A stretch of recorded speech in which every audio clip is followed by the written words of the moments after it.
নিরবচ্ছিন্ন বিদ্যুৎ, জ্বালানি সরবরাহ, বাজার নিয়ন্ত্রণ ও বিনিয়োগ কর্মসংস্থানের পরিবেশ নিশ্চিতে ১৮০ দিনের বিশেষ কর্মপরিকল্পনা নিয়ে এগুচ্ছে বর্তমান সরকার, যেখানে বড় বাধা আর্থিক সংকট এবং আইন শৃঙ্খলা পরিস্থিতি।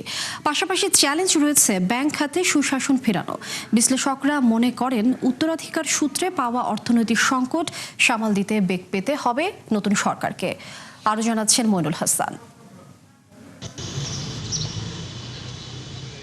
সরকার গঠনের পরই নির্বাচনী ইশতেহার বাস্তবায়নে মনোযোগী বিএনপি সরকার, যেখানে বিশেষ গুরুত্ব পাচ্ছে ৬ মাস বা ১৮০ দিনের কর্মপরিকল্পনা তৈরির কাজ। পাশাপাশি নিত্যপণ্যের দাম নিয়ন্ত্রণ, আইন শৃঙ্খলার উন্নয়ন ও নিরবচ্ছিন্ন জ্বালানি সরবরাহ নিশ্চিতে গুরুত্ব দেয়া হচ্ছে বিশেষভাবে।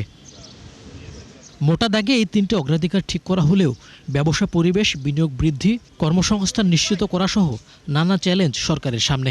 বিশেষ করে অন্তর্বর্তী সরকারের সময়ে জ্বালানির দাম কমানোর কথা বলা হলেও মেলেনি কোনো উদ্যোগ। তাছাড়া বিদ্যুতের বকেয়া ছাড়িয়েছে ৪৫,০০০ কোটি টাকা। ফলে শঙ্কা রয়েছে নিরবচ্ছিন্ন সরবরাহ নিয়ে।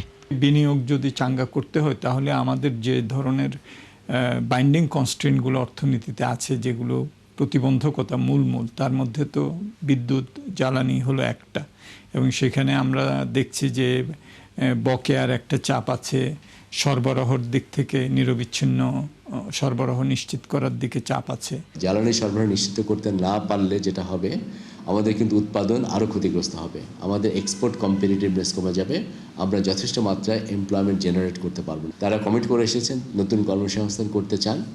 এক্ষেত্রে আমাদের যে অবস্থা এখন, দ্রুত গতিতে আমরা যদি কর্মসংস্থান তৈরি করতে না পারি তাহলে কিন্তু আমরা যে সোশ্যাল যে আমাদের ক্রাইসিস, সেই ক্রাইসিস কিন্তু থেকে যাবে। খেলাপি ঋণ এখন 1/3 উপরে, তাই ব্যাংক খাতে সুশাসন ফেরাতে গুরুত্ব দিতে হবে নতুন সরকারকে। এদিকে গত ৪ দশকের মধ্যে সবশেষ অর্থ বছরে পরিচালন ব্যয় মেটাতে ঋণ করতে হয়েছে সরকারকে। অন্যদিকে অর্থ বছরের প্রথম 7 মাসে এনবিআর এর রাজস্ব ঘাটতি ৬০,০০০ কোটি টাকা। ফলে অর্থনীতির এমন চতুর্মুখী সংকটে টিকে থাকার চ্যালেঞ্জ রয়েছে সরকারের সামনে। সরকারের রেভিনিউয়ের উপরে একটা বড় মাত্রা একটা চাপ আছে। যথেষ্ট পরিমাণে সরকার যদি আভ্যন্তরীণ উৎস থেকে রাজস্ব আদায় না করতে পারলে সরকারের পক্ষে তার যে বিভিন্ন অঙ্গীকার আছে এবং সামনের বাংলাদেশের যে চাহিদা আছে সেটাকে কিন্তু আমরা পূরণ করতে পারবো না। ইলেকশন ম্যানিফেস্টোতে যেগুলো প্লেজ করা হয়েছে সেগুলো বাস্তবায়ন করতে গেলেও অর্থের দরকার হবে।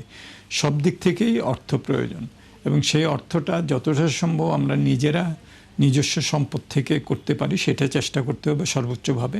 আর দ্বিতীয় হলো যে আমাদের ঋণ গ্রহণ, কোন শর্তে ঋণ নিচ্ছি সেটার বাস্তবায়নটা যাতে সাশ্রয়ীভাবে করতে পারে এই দিকেও নজর দিতে হবে। বিশেষজ্ঞরা বলছেন ব্যক্তি স্বার্থের ঊর্ধ্বে গিয়ে বাড়তি মনোযোগ দিয়ে কাজ করতে হবে সরকারকে, না হলে শঙ্কা রয়েছে আর্থিক ও রাজনৈতিক সংকটে পড়ার। এবং অর্থনীতির জায়গায় আমরা যদি ছাড় দেই তাহলে এটা রাজনৈতিক কষ্ট থাকবে। মইনুল হাসান, ৭১, ঢাকা।